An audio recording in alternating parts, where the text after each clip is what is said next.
Friends, എല്ലാവർക്കും പുതിയൊരു വീഡിയോയിലേക്ക് സ്വാഗതം. ഈ വീഡിയോ നിങ്ങൾക്ക് ഇഷ്ടപ്പെട്ടെങ്കിൽ സബ്സ്ക്രൈബ് ചെയ്യണം, അതുപോലെ തന്നെ ഷെയർ ചെയ്യണം. ഇന്ന് ഞാൻ നിങ്ങളുടെ മുമ്പിൽ പറയാൻ പോകുന്നത് കൊല്ലൂർ ശ്രീ മൂകാംബിക ദേവിയുടെ ഐതിഹ്യങ്ങളെ പറ്റിയാണ്. കർണാടക സംസ്ഥാനത്ത് ഉടുപ്പി ജില്ലയിലെ ബൈന്ദൂർ താലൂക്കിൽ കൊല്ലൂരിൽ സൗപർണിക നദിയുടെ തെക്കേ തീരത്ത് സ്ഥിതി ചെയ്യുന്ന പ്രസിദ്ധമായ ഒരു തീർത്ഥാടന കേന്ദ്രമാണ് കൊല്ലൂർ മൂകാംബിക ക്ഷേത്രം. ജഗദീശ്വരിയായ സാക്ഷാൽ ആദിപരാശക്തി, മഹാകാളി, മഹാലക്ഷ്മി, മഹാസരസ്വതി എന്നീ മൂന്ന് ഭാവങ്ങളുടെ ഐക്യരൂപിണിയായി മൂകാംബിക എന്ന പേരിൽ ഇവിടെ ആരാധിക്കപ്പെടുന്നു. എന്നാൽ ഇവിടെ മൂന്ന് രീതിയിലുള്ള പ്രത്യേക പൂജകൾ ഇല്ല. എല്ലാ പൂജകളും ഈ മൂന്ന് സങ്കല്പങ്ങളെയും സമന്വയിച്ചിട്ടുള്ളതാണ്. അതിപ്രാധാന്യമുള്ള ഈ ക്ഷേത്രം സ്ഥിതി ചെയ്യുന്നത് കർണാടകയിലാണെങ്കിലും ക്ഷേത്രത്തിൽ എത്തുന്ന ഭക്തരിൽ നല്ലൊരു ശതമാനം കേരളത്തിൽ നിന്നാണ്. എന്നെങ്കിലും മലയാളികൾ വരാതായ ആദിപരാശക്തി കേരളത്തിലേക്ക് പോകും എന്നൊരു വിശ്വാസമുണ്ട്. ഒരിക്കൽ കമ്പാസുരൻ എന്ന് പേരുള്ള ഒരു അസുരൻ അമൃത് നേടുന്നതിനായി മൃത്യുഞ്ജയ പരമേശ്വരനെ പ്രാർത്ഥിച്ച് ശക്തികൾ നേടിയിരുന്നു. ദേവന്മാരും സപ്തഋഷികളും ഈ അസുരന്റെ ശല്യം കാരണം കുടജാദ്രിയിൽ അന്ന് അറിയപ്പെട്ടിരുന്ന സ്ഥലമായ മഹാരണ്യപുരത്ത് ഒളിച്ചിരുന്നു. സപ്തഋഷികൾ ഈ അസുരന്റെ അന്ത്യത്തിനായി യജ്ഞം ആരംഭിച്ചപ്പോൾ ഗുരു ശുക്രാചാര്യർ കമ്പാസുരനെ വധിക്കുന്നത് ഒരു സ്ത്രീ ആയിരിക്കുമെന്നും അസുരനെ അറിയിച്ചു. കമ്പാസുരൻ ഈ വരവും തിരുത്താനായി പരമേശ്വരനെ ധ്യാനിച്ച് തപസ് ചെയ്തു. വീണ്ടും പരമശിവൻ കമ്പാസുരനിൽ പ്രസാദിച്ച് പ്രത്യക്ഷനായി.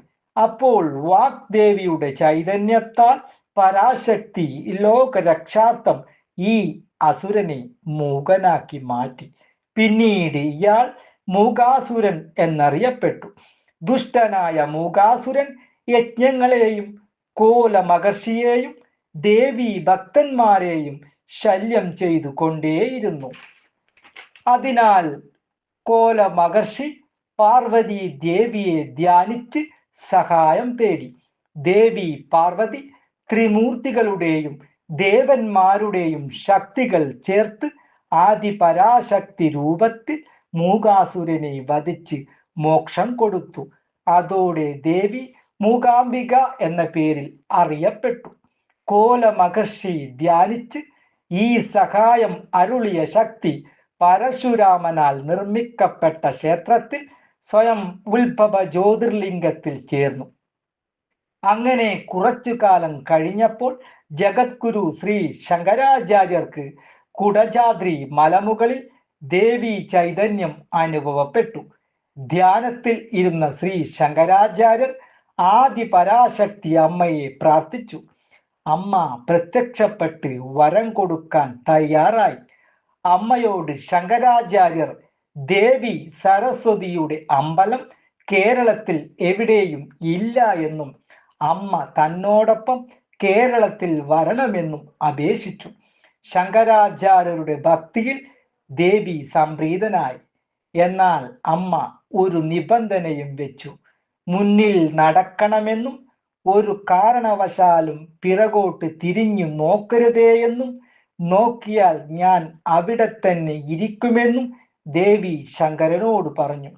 സമ്മതം മൂളിയ ശ്രീ ശങ്കരാചാര്യർ ദേവി തൻ്റെ പിറകെ വരുന്നുണ്ട് എന്ന് മനസ്സിലാക്കി മുമ്പിലോട്ട് നടന്ന് സൗപർണിക നദിയുടെ തീരത്ത് എത്തിയപ്പോൾ അമ്മയുടെ കാലിലെ ചിലങ്കയുടെ ശബ്ദം കേൾക്കാതായപ്പോൾ പിറകിൽ അമ്മ ഇല്ല എന്ന് തോന്നുകയും നിബന്ധനകൾ തെറ്റിച്ച് ശങ്കരാചാര്യർ പിറകോട്ട് തിരിഞ്ഞു നോക്കുകയും ചെയ്തു.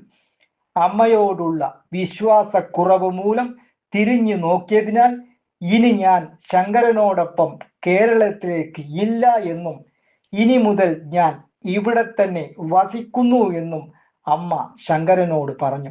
എന്നിട്ടും ലക്ഷ്യം കൈവെടിയാതെ ശങ്കരാചാര്യർ ദേവിയോട് മനമുരുകി പ്രാർത്ഥിച്ചു. മനസ്സലിഞ്ഞ ദേവി ശങ്കരനോട് പറഞ്ഞു, എന്നും രാവിലെ താൻ ചോറ്റാനിക്കരയിൽ ദർശനം നൽകാമെന്നും ഉച്ചപൂജയ്ക്ക് മൂകാംബികയിൽ തിരിച്ചെത്തുമെന്നും അറിയിച്ചു. ദേവി പറഞ്ഞതു പ്രകാരം ആദിശങ്കരൻ പഞ്ചലോകത്താൽ നിർമ്മിക്കപ്പെട്ട് ദേവിയുടെ വിഗ്രഹം ശ്രീചക്രത്തിന്റെ മുകളിൽ ഉത്ഭവലിംഗത്തിന്റെ പിറകിലായി പ്രതിഷ്ഠിച്ചു. ഈ ശ്രീചക്രം പരമശിവൻ തന്റെ കാലിലെ പെരുവിരലാൽ വരച്ചതെന്നാണ് വിശ്വാസം. ഉത്ഭവലിംഗത്തിന്റെ നടുവിലൂടെ ഒരു സ്വർണരേഖ പോകുന്നുണ്ട്. ആ വര സൂര്യപ്രകാശത്തിൽ തിളങ്ങുന്നത് ഇന്നും നമുക്ക് കാണാം. ഉത്ഭവലിംഗത്തെ ആ സ്വർണരേഖ തുല്യമായി അല്ല തിരിക്കുന്നത്. ലിംഗത്തിന്റെ ഇടതുവശത്ത് വീതിയും നീളവും കൂടുതലാണ്. ഈ ജ്യോതിർലിംഗത്തിന്റെ ഇടതുവശം ത്രിദേവിമാരായ പാർവതി, ലക്ഷ്മി, സരസ്വതി എന്നീ ദേവിമാരും വലതുവശം ത്രിമൂർത്തികളായ ബ്രഹ്മാവ്, വിഷ്ണു, മഹേശ്വരൻ എന്നുമാണ് ഐതിഹ്യം. ലിംഗത്തിന്റെ വലതുവശത്ത് കിരാതാർജുന സമയത്ത് വ്രണമുണ്ടായ ശിവന്റെ രൂപവും ഇടതേ വശത്ത് ശക്തിപീഠത്തിൽ ഗോപാദൂർ ഉണ്ട്. ക്ഷേത്രത്തിലെ പടിഞ്ഞാറേ വാതിലിലൂടെ അകത്ത് പ്രവേശിച്ച ആദിശങ്കരൻ ധ്യാനിച്ച സ്ഥലം ശങ്കര സിംഹാസനം എന്ന പേരിൽ ക്ഷേത്രത്തിൽ ഇന്നും ഉണ്ട്. കുടജാദ്രിയിൽ ശങ്കരൻ ധ്യാനിച്ചിരുന്ന സ്ഥലം അമ്പാവനമെന്നും അഥവാ ചിത്രമൂല എന്നും അറിയപ്പെടുന്നു. ക്ഷേത്രം സൗവർണിക നദീതീരത്താണ് സ്ഥിതി ചെയ്യുന്നത്. കുടജാദ്രി മലയിൽ കാലഭൈരവ ക്ഷേത്രത്തിനും മഹേശ്വര ക്ഷേത്രത്തിനും മധ്യേ ഉത്ഭവിക്കുന്ന ഈ നദിക്കരയിലാണ് ഒരിക്കൽ സൗവർണ എന്ന ഗരുഡൻ തൻ്റെ മാതാവിൻ്റെ ദുഃഖം ശമിപ്പിക്കാൻ വേണ്ടി തപസ് ഇരുന്നത്. അതിനാലാണ് ഈ നദിക്ക് സൗവർണിക നദി എന്ന പേര് വന്നത്. ഇന്നും ഗരുഡൻ തപസ് ഇരുന്ന ആ ഗുഹ അവിടെ കാണാം. പത്മാസനത്തിൽ ഇരുന്ന് ത്രിനേത്രങ്ങളോടും 4 കൈകളോടും കൂടി ശംഖും ചക്രവും ഏന്തിയാണ് അമ്മ ഇവിടെ ദർശനം നൽകുന്നത്. ആദി ശങ്കരാചാര്യർ നിർദ്ദേശിച്ച പൂജകളാണ് ഇന്നും ക്ഷേത്രത്തിൽ നടക്കുന്നത്. പരശുരാമൻ സ്ഥാപിച്ച 7 മുക്തിസ്ഥലങ്ങളിൽ ദേവിക്ക് പ്രാധാന്യമുള്ള സ്ഥലമാണ് കൊല്ലൂർ മൂകാംബിക ക്ഷേത്രം.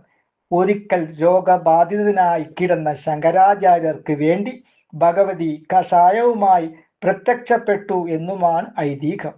അതിൻ്റെ സ്മരണയിൽ ഇന്നും ക്ഷേത്രത്തിൽ കഷായ പ്രസാദം നൽകി വരുന്നു.